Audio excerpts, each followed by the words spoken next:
والصلاة والسلام علی اشرف الانبیاء والمرسلین اما بعد 3 ہجری 9 شوال 3 ہجری 9 شوال کو حضرت عباس رضی اللہ تعالیٰ عنہ نے رسول اللہ صلی اللہ علیہ وسلم کو اطلاع بھیجی کہ جو مکہ کے کافر ہیں انہوں نے ایک میٹنگ کی ہے ابو سفیان کی سرکردگی کے اندر کہ جو ہمارا بدر والے دن ہمارا قافلہ سامان تجارت والا آیا تھا اس میں جتنی ہمیں نفع ہوا ہے وہ سارا ہم نفع جو ہے نا وہ مسلمانوں کے خلاف جنگ میں لگائیں گے، جو اصل مال ہے وہ واپس کر دیں گے اور منافع ہم نے جنگ پہ لگانا ہے۔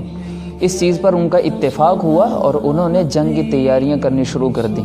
آپ علیہ الصلوۃ والسلام کو یہ اطلاع پہنچی جمعرات کی رات تھی، تو آپ صلی اللہ علیہ وسلم نے اپنے 2 صحابہ انس اور مؤنس رضی اللہ تعالی عنہما کو بھیجا کہ جاؤ پتہ کرو یہ خبر سچی ہے کہ نہیں۔ تو جا کے انہوں نے دیکھا تو واقعتاً وہ مدینے کے قریب آن پہنچے تھے۔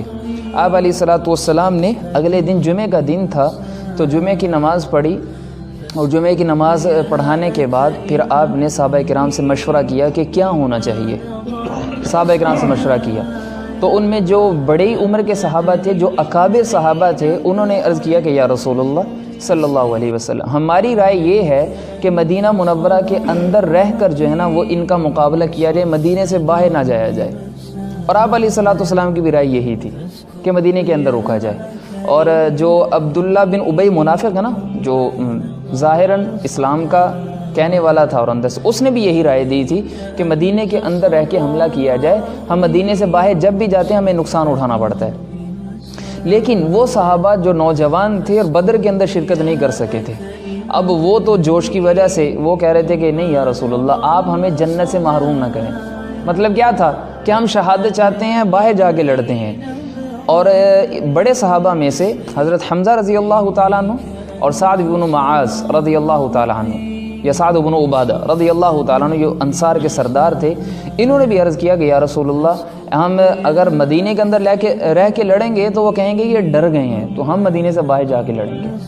تو زیادہ جب آپ علیہ الصلوۃ والسلام پر اصرار کیا گیا تو آپ صلی اللہ علیہ وسلم جمعے کی نماز کے بعد آپ حجرہ مبارک میں تشریف لے گئے اور ساتھ ابو بکر اور عمر ساتھ تھے، تینوں احباب ساتھ ہیں، اور تینوں نے پھر جو ہے نا وہ سامان پہنا جنگ والا، اور جنگ والا سامان پہن کے عصر کی نماز کے لیے باہر تشریف لائے اور عصر کی نماز کے لیے پڑھی اور پھر وہاں سے مدینے سے نکل پڑے۔ اور مدینے سے نکل کے جو ہے نا وہ رات مغرب اور عشاء رستے میں پڑھی، پھر وہیں پر رکے رات کو، اور اگلے دن 11 شوال کو احد کے میدان کے اندر آ کے پڑاؤ ڈالا، اور جنگ کے لیے آپ علیہ الصلوۃ والسلام نے صفیں درست کی، اور ایک جو پہاڑی تھی اس پر 50 صحابہ اکرام کا دستہ لگایا کہ یہاں پر آپ نے رہنا ہے، اگر تم یہ دیکھو کہ ہم قتل کر دیے گئے ہیں سارے کے سارے اور پرندے آگے ہمارا گوشت نوچ رہے ہیں، تم نے تب بھی اس پہاڑی کو نہیں چھوڑنا، اگر تم یہ صورتحال ہو، ہمیں فتح ہو، ہمیں شکست ہو، تم نے یہیں رہنا ہے۔ انہوں نے کہا ٹھیک ہے یا رسول اللہ ایسے ہی ہوگا۔ اب صفیں بن گئی ہیں، پہلے وہ ہوتا تھا ایک پہلوان ادھر سے آتا تھا، ایک پہلوان ادھر سے آتا تھا، وہ تفصیل ہے، اس کو مختصر عرض کر دیتے ہیں کہ جب جنگ شروع ہوئی ہے تو مسلمانوں کو فتح ہو گئی، پہلی وار کے اندر مسلمانوں کو فتح ہوئی۔ جنگ شروع ہونے سے پہلے آپ علیہ الصلوۃ والسلام نے جنگ احد میں ایسے صحابہ کا مجمع ہے تو آپ نے فرمایا کہ بھئی یہ تلوار ہے، تلوار نکالی، یہ تلوار ہے، اس تلوار کا حق کون ادا کرے گا؟ اس تلوار کو، یہ میری تلوار ہے، اس تلوار کا حق کون ادا کرے گا؟ تو سارے صحابہ کھڑے ہو گئے نا کہ اللہ کے نبی کے ہاتھ سے ہمیں تلوار ملے گی، سارے کھڑے ہو گئے۔ پہلے آپ علیہ الصلوۃ والسلام نے فرمایا بھائی یہ تلوار کون لے گا؟ تو سارے صحابہ کھڑے ہو گئے۔ فرمایا کہ بھائی اس تلوار کا حق کون ادا کرے گا؟ پھر سارے صحابہ بیٹھ گئے کہ حق ادا کرنا مشکل ہوتا ہے نا چیز کا، تو سارے صحابہ بیٹھ گئے، لیکن 3 کھڑے رہے۔ ایک زبیر رضی اللہ تعالیٰ عنہ، آپ صلی اللہ علیہ وسلم کے پھوپھی زاد کزن، دوسرے عمر رضی اللہ تعالیٰ عنہ سردار، اور نمبر 3 پہ ابو دجانہ رضی اللہ تعالیٰ عنہ۔ 3 عمر اور زبیر رشتہ دار بھی ہیں، قریبی بھی ہیں، سردار بھی ہیں، زیادہ فضیلت والے ہیں۔ تو آپ علیہ الصلوۃ والسلام نے تینوں کو دیکھا تو حضرت زبیر فرماتے ہیں کہ آپ صلی اللہ علیہ وسلم نے وہ تلوار نہ مجھے دی، میں پھوپھی زاد تھا، نہ عمر کو دی، وہ تلوار آپ نے ابو دجانہ کو دے دی، بھئی یہ تلوار لے لو اور اس کا حق ادا کرو۔ اب کہتے ہیں زبیر کہتے ہیں کہ جب اللہ کے نبی نے ابو دجانہ کو تلوار دی نا تو میرے دل میں یہ بات آئی کہ چلو میں بھی آج دیکھتا ہوں ابو دجانہ کیا کرتے ہیں، ابھی کرتے ہیں کیا ہیں، اللہ کے نبی نے ان کو تلوار دی ہے۔ تو فرماتے ہیں کہ ابو دجانہ نے سرخ پٹی باندھی سر پہ اور ایسے اکڑتے ہوئے نا باہر آئے میدان میں۔ تو میرے نبی نے فرمایا اللہ کو یہ چال بالکل پسند نہیں ہے، لیکن ایسے موقع پر نہیں، ایسے موقع پہ اللہ کو پسند ہے۔ یعنی وہ جنگ کا موقع تھا نا، بہادری کا موقع تھا، تو ایسے نکلے اور اشعار پڑھے اور ویس جو صفوں کے اندر گئے ہیں گاجر مولی کی طرح کاٹ دیا، جدھر جاتے تھے ہر بندے کو جو ہے نا وہ قتل کر رہے ہیں، مار رہے ہیں۔ تو زبیر کھڑے دیکھ رہے ہیں نا، زبیر بن عوام رضی اللہ تعالیٰ عنہ، وہ کہتے ہیں کہ کافروں میں ایک پہلوان تھا، تو کہتے ہیں میرے دل میں یہ بات آئی کہ کیا ہی اچھا ہو اگر ابو دجانہ کی ٹکر اس پہلوان سے ہو، مزہ آ جائے، پھر میں دیکھوں گا کہ ابو دجانہ کے اندر کتنی طاقت ہے۔ فرماتے کہتے ہیں کہ ابھی میرے ذہن میں یہ بات چل ہی رہی تھی کہ آگے کرنا کیا ہوا، ابو دجانہ اور وہ پہلوان میدان میں ایک دوسرے کے سامنے، ادھر سے بھی جنگ رک گئی، ادھر سے بھی جنگ رک گئی، بھائی دو پہلوان تیار ہیں، ان کی جنگ دیکھتے ہیں۔ اب لڑائی شروع ہوئی ہے اور غبار اٹھا، ریت تھی، ریت اٹھی، دونوں پہلوان ریت کے اندر چھپ گئے۔ تھوڑی دیر کے بعد نعرہ تکبیر اللہ اکبر کا نعرہ بلند ہوا اور ابو دجانہ وہ غبار سے نکلتے وہ باہر آئے، منہ پر رومال تھا، اس رومال کو اتار کے زبیر کے سامنے جا کے کہتے ہیں انا ابو دجانہ، زبیر میں ابو دجانہ ہوں، زبیر کو جا کے دکھایا میں ابو دجانہ ہوں رضی اللہ تعالی عنہ و ارضا۔ تو یہ حضرت ابو دجانہ رضی اللہ تعالیٰ عنہ تو ایسے بہادری شروع ہوئی، لیکن مسلمانوں کو فتح ہوئی۔ فتح ہونے کے بعد صحابہ فرماتے ہیں کہ غنیمت بہت ساری چھوڑ گئے نا کافر۔ اب صحابہ نے غنیمت کا مال جو ہے نا وہ جمع کرنا شروع کیا، تو جب وہ جو پہاڑی والے صحابہ تھے انہوں نے بھی دیکھا تو انہوں نے اپنے کمانڈر سے عرض کیا، امیر سے، کہ ہم بھی جا کے جمع کرتے ہیں۔ تو فرمایا تمہیں اللہ کے نبی کی بات یاد ہے؟ اللہ کے نبی کی بات، میرے نبی کا ایک حکم کی نافرمانی، کتنے کی؟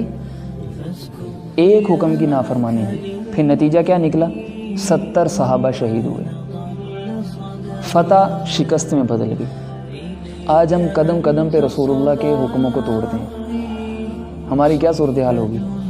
وہ صحابہ جیسے افضل لوگ ہیں، ایک حکم صرف نافرمانی ہوئی ہے، وہ آ گئے۔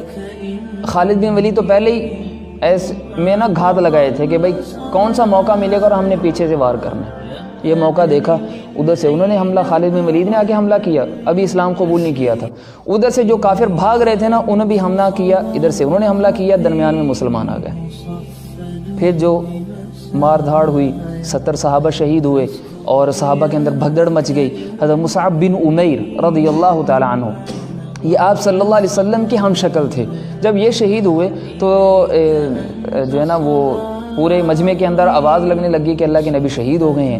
تو صحابہ کے ویسے حوصلے ٹوٹ گئے، اللہ کے نبی شہید ہو گئے ہیں، ویسے بندے کی ہمت جواب دے جاتی ہے۔ تو کچھ صحابہ جو ہے نا وہ پھر تتر بتر ہونا شروع ہو گئے۔ لیکن اس موقع پر جب صحابہ جا رہے تھے، 14 صحابہ کرام رضوان اللہ علیہم اجمعین رسول اللہ صلی اللہ علیہ وسلم کے ارد گرد تھے۔ بخاری کی روایت، مسلم کی روایت لے لیں تو 12 ہیں، دلائل نبوہ کی روایت لے لیں تو 11 ہیں۔ ان میں یہ صورتحال یہ ہے کہ آپ علیہ الصلوۃ والسلام کے بس 14 صحابہ تھے، کبھی ان میں سے 1-2 آگے پیچھے بھی ہو جاتے۔ وہ 14 کون تھے؟ 7 ان میں مہاجرین تھے، 7 ان میں انصار تھے، ابو بکر، عمر، عبد الرحمن بن عوف، سعد بن ابی وقاص، ابو عبیدہ، طلحہ اور زبیر رضوان اللہ علیہم اجمعین۔ یہ 7 کے 7 عشرہ مبشرہ میں سے ہیں، 7 کے 7۔ اور ادھر ابو دجانہ، حباب بن منذر، عاصم بن ثابت، حارث بن سمہ، سہیل بن احنف، اور نیچے آ جاتے ہیں سعد بن معاذ، اسید بن حذیر رضی اللہ تعالی عنہم اجمعین۔ یہ انصار میں سے تھے، یہ 14 صحابہ تھے۔ اب آپ کے ذہن میں ایک بات آئے گی کہ حضرت علی اس وقت کہاں تھے؟ حضرت علی کہاں تھے؟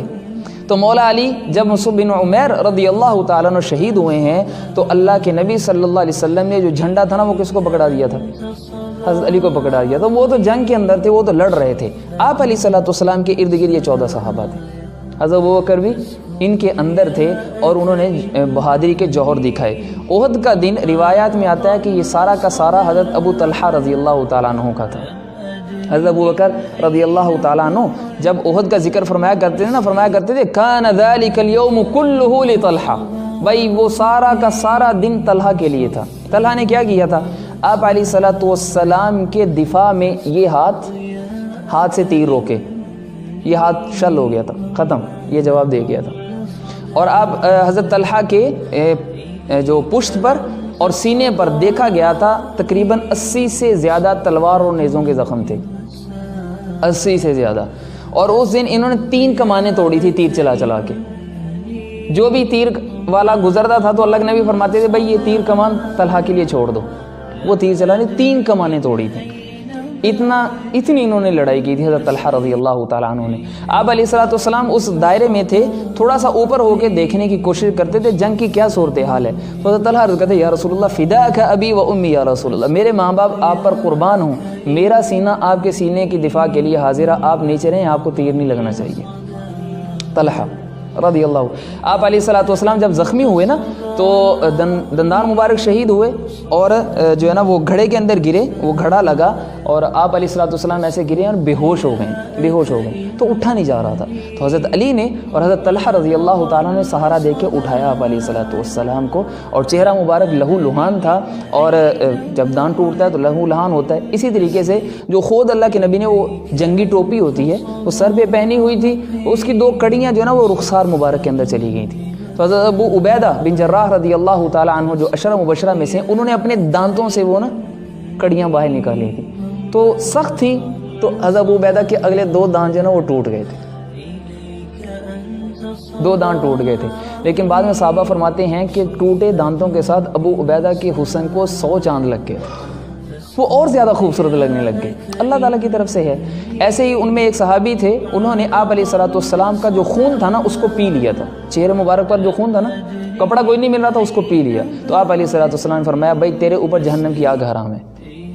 کیوں؟ اس وجہ سے کہ محمد عربی کا جز خون تیرے اندر چلا گیا، اب تیرے اوپر جہنم کی آگ نہیں ہے.